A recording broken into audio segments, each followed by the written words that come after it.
యాకోబు అని మంచి స్నేహితుడు ఉన్నాడు. ఉదయాన్నే మొహం అంతా ఏలాడేసుకుని వచ్చాడు.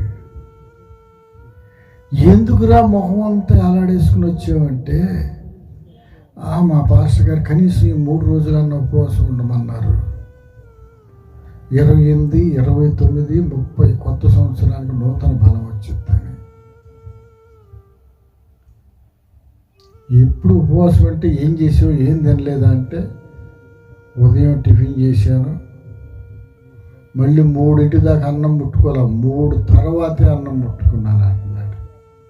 ఉదయం టిఫిన్ చేసావు, మధ్యాహ్నం 3 తర్వాత అన్నం తిన్నావు, దాన్ని ఉపవాసం అనరు. భోజనం టయాన్ని నీ టైమింగ్స్ మార్చుకున్నావు, ఉపవాసం కాదు అది. ఒకవేళ అలా చేసిన ఉపవాసం అనేది కంటి ఉపవాసం ఉండాలి, పంటి ఉపవాసం ఉండాలి, ఒంటి ఉపవాసం ఉండాలి, నీ చేతులు ఉపవాసం ఉండాలి, నీ కాళ్ళు ఉపవాసం ఉండాలి, నీ మనసు ఉపవాసం ఉండాలి. ఇవన్నీ కలిపితే ఒక ఉపవాసం. వీటన్నిటిలో నువ్వేం చేసింది ఏంటో తెలుసా? పంటి ఉపవాసం ఒకటి చేసావు. అంటే పంటికి పని పెట్టలే, నీ మనస్సంతా దేవుని వైపు పెట్టాలి. అలా పెట్టకపోతే నీ మనసుకి దేవుని వైపే పెట్టాలి. ఈ లోకం అంతా నీకు ఉపవాసం. కంటి ఉపవాసం. కంటి ఉపవాసం అంటే ఏ చెడు చూడకూడదు, ఏ చెడుని చూడకూడదు. అసలు కంటి ఉపవాసం చెడుని చూడనేకూడదు. చెడును చూడకుండా నీ కన్నులను తిప్పుకోవాలి. నోటి ఉపవాసం. చెడ్డ మాటలు పలకూడదు, ఎవరి మీద కోప్పడకూడదు, ద్వేషపు మాటలు మాట్లాడకూడదు. కంటి ఉపవాసం, పంటి ఉపవాసం, నోటి ఉపవాసం, చేతులు ఉపవాసం. చేతులు కూడా ఆ రోజు నువ్వు ఏ విధమైన పాపాలు చేయకూడదు. ఆ రోజు చేయకూడదు అంటే తర్వాత చేసుకోమని కాదు. అసలు ఈ ఉపవాసాలన్నీ ఎప్పుడూ ఉండాలి. నీ శరీరానికి నువ్వు పరలోక రాజ్యం చేరటానికి ఈ ఉపవాసాలన్నీ ఎప్పుడూ ఉండాలి.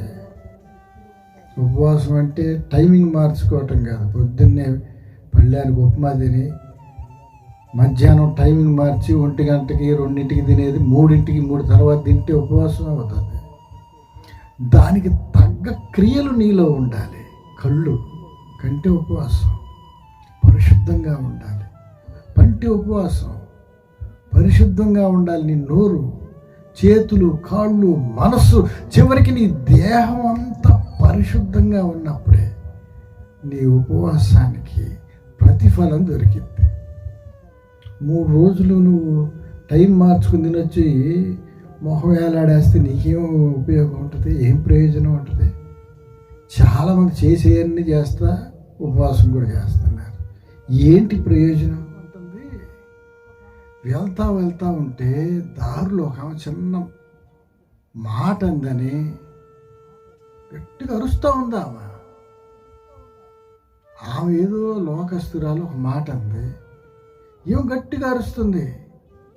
ఉపవాసానికి వెళ్తున్నానే, రానివే నీ సంగతి తెలుస్తా, ప్రార్థన నుంచి వచ్చినాక నీ సంగతి తెలుస్తా.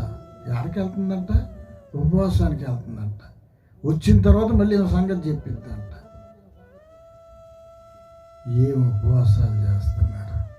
అది ఉపమోసం. ఉపవాసం కాదు, అది ఉపమోసం.